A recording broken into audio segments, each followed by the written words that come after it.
ওই রাজবাবু, মামার কথায় কিছু মনে করো না। যখনই মন চাইবে আমার কাছে আসবে, আরো কাছে।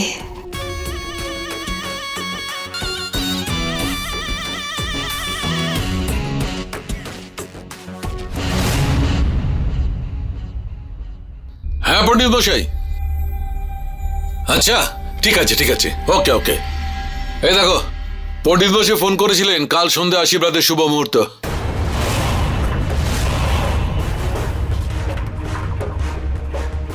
আরে বাতু, এটা তো খুব আনন্দের কথা।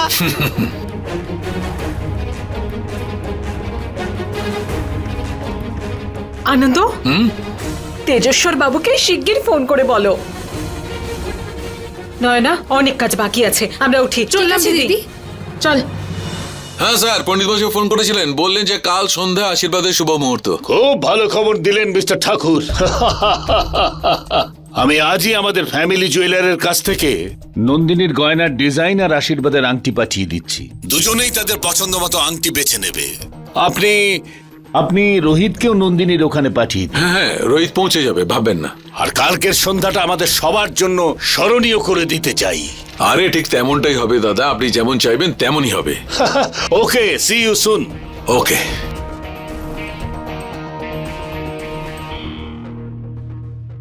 রোহিত, সন্ধ্যায় তুই নন্দিনীর বাড়িতে চলে যা, ওর আর তোর আংটি পছন্দ করে নে। ড্যাড, আমি সন্ধ্যা পর্যন্ত ওইটি করতে পারবো না। জামাই বাবু, আমার প্রিয় ভাগ্নে এত ছটফট করছে, পারলে এক্ষুনি বেরিয়ে যায় পাকা দেখা দেখতে। রাজ, তুমিও সাথে যেও।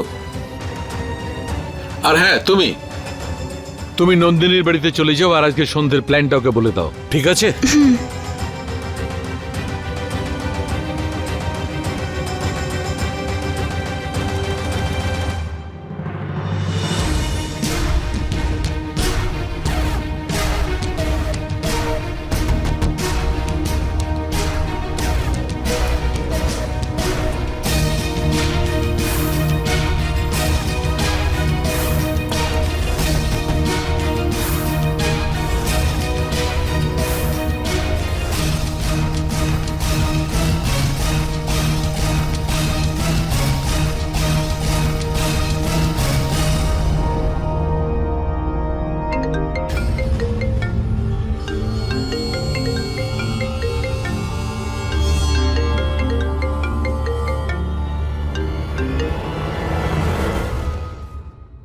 হ্যালো।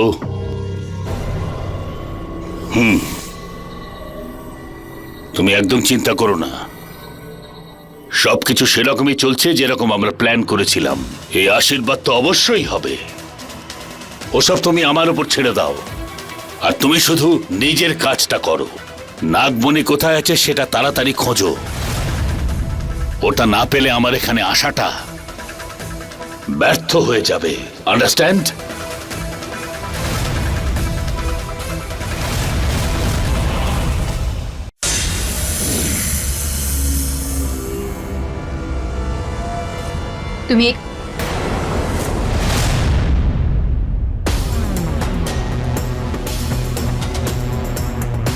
তুমি এখানে কি কাজ আছে?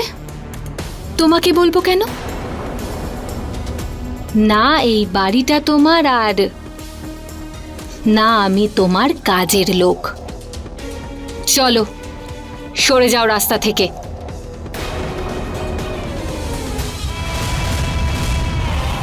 আমি জিজ্ঞেস করেছি যে তুমি এখানে কিসের জন্য এসেছো। আমি এখানে কেন এসেছি সেটা আমি শুধু শিবানিদিকে বলবো। আসলে কি বলো তো, আমি না চেলাদের সাথে কথা বলি না। আমি শিবানীর আপনজন, ওর বন্ধু আর ওর বোনের মতন হই। বোন? আহা, তুমি তো শুধু ওর সেবিকা। সেবিকা? বেরিয়ে যাও এখান থেকে, এক্ষুনি এই বাড়ি থেকে বেরিয়ে যাবে তুমি, আর কোনোদিন যেন তোমার মুখ না দেখি।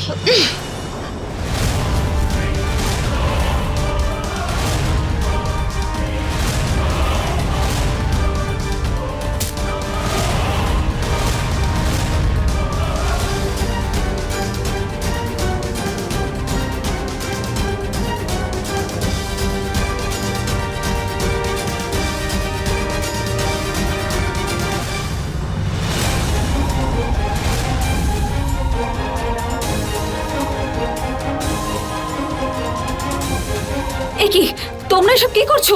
বন্ধ করো। এটা কি করছিলে তোমরা? বাচ্চাদের মতো লড়াই করছো? শিবানী, ওকে বলো ও যেন আমার সামনে ওর মুখ বন্ধ রাখে। দেখুন না শিবানীদি, আমি একটা কথা বলতে এসেছিলাম আরও আপনার কাছে কিছুতেই যেতে দিচ্ছে না। প্রিয়া, রাগিনী, তুমি আমাকে বলো কি ব্যাপার? শিবানীদি, আসলে আনন্দ ঠাকুর আর তেজস্বর মিলে কালকে সন্ধেবেলা আপনার বিয়ের আশীর্বাদ ফিক্সড করে ফেলেছে।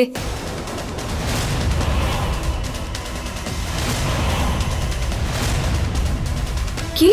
হ্যাঁ দিদি, আজ সন্ধেবেলা স্বর্ণকারকেও ডেকেছে আপনারা রোহিতের আশীর্বাদের আংটির জন্য। আপনার শ্বশুরবাড়ির লোকও আসছে। কাল রাতে তেজেশ্বর স্যারের সাথে আমার কথা হয়েছিল, আর উনি আমাকে কথা দিয়েছিলেন যে এরকম উনি কিচ্ছু করবেন না। তাহলে এইসব? ব্যাস শিবানী, এবার আমি তোমার আর একটাও কথা শুনবো না। এই তেজেশ্বর একদম ঠিকঠাক লোক নয়। এই তেজেশ্বর আমাদের বোকা বানাচ্ছে আর আমাদের সবাইকে নিজের উদ্দেশ্য সাধনের জন্য ব্যবহার করছে। হ্যাঁ শিবানীদি, আমারও তাই মনে হচ্ছে। নিশ্চয়ই এর মধ্যে কোনো না কোনো ব্যাপার আছে।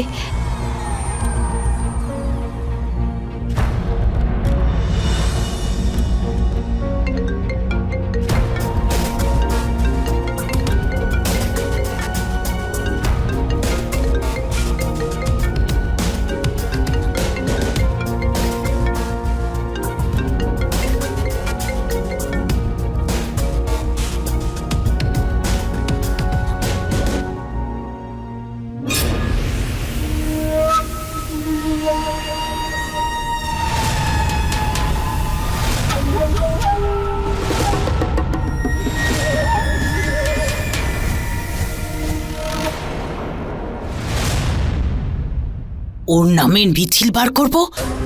আমার শক্তি আমাকে কেন ইশারা দিচ্ছে না যে এই মুক্ত কার ছোঁয়াতে কালো হয়েছে? এটা জানা খুবই জরুরি।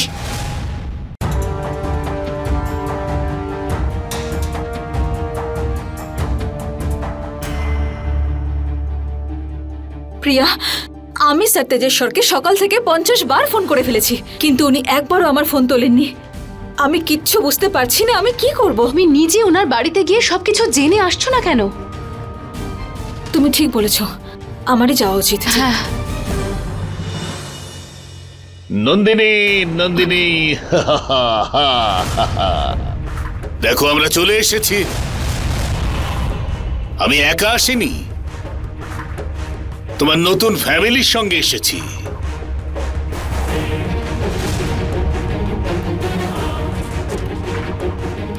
এবার তুমি খুশি তো? নমস্কার আন্টি। কেমন আছো মা? আর দেখো তোমার জন্য কত দামি গয়না নিয়ে এসেছি। যেটা তোমার পছন্দ সেটা ছুঁয়ে দাও, তোমার হয়ে যাবে। দাদা, আমাদের মেয়ে এত সুন্দর, যা পরবে তাই মানাবে। আর দেরি করো না, নিজেদের আংটি পছন্দ মতো সিলেক্ট করে নাও।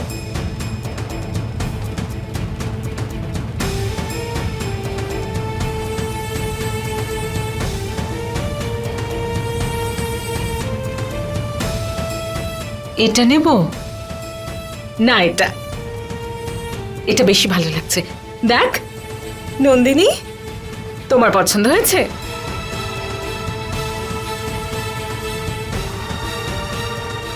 ড্যাড, তোমার সাথে কিছু জরুরি কথা আছে। তুমি কি আমার সঙ্গে 2 মিনিটের জন্য একটু ঘরে যাবে প্লিজ? চলো। চলো। এক্সকিউজ আস।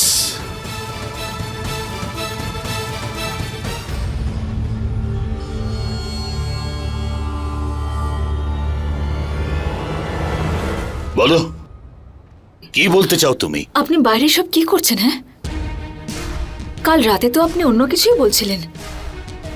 দেখো নন্দিনী, দেখো তোমার কাছে আমি যেটা প্রমিস করেছি সেটাই হবে। তুমি বারবার আমাকে সন্দেহ করে ঠিক করছো না কিন্তু। সন্দেহ করবো না তো আর কি করব? আপনি আমাকে বলছেন এক, কিন্তু করছেন আরেক। এবার তো আমার এরকম মনে হচ্ছে যে আপনি আপনার বদলা নেওয়ার জন্য আমাকে ব্যবহার করছেন। কিন্তু আমিও আপনাকে একটা কথা বলে রাখি, আমি আপনাকে এটা করতে দেব না। আমি এক্ষুনি বাইরে গিয়ে রোহিতের সঙ্গে আমার এনগেজমেন্ট ভেঙে আসছি। দাঁড়াও, তুমি এরকম কিচ্ছু করবে না। এটা ভুলে যেও না যে তোমার সত্যিটা আমি জানি। আর তুমি তোমার প্রতিশোধ নেবার জন্য আমার আর আমার মেয়ের নাম ব্যবহার করবে, সেটা কিছু নয়। আর সেই কাজটাই যদি আমি করি তাহলে সেটা ভুল। হ্যাঁ, আপনি ঠিক বলেছেন। আমি আপনার নামে সাহায্য নিয়েছি, একদম ঠিক বলেছেন। কিন্তু সেজন্য আপনাকে কোনো মূল্য দিতে হয়নি, আপনার কোনো আপনজনের কোনো ক্ষতি হয়নি। কিন্তু আপনি কোনো কিন্তু নয়।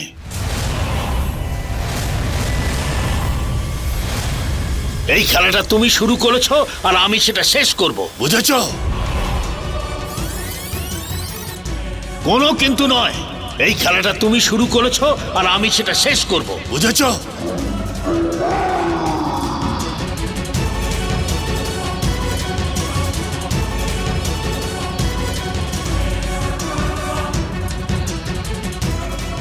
একে এনার জীব তো কোনো মানুষের মতো মনে হচ্ছে না। এটা তো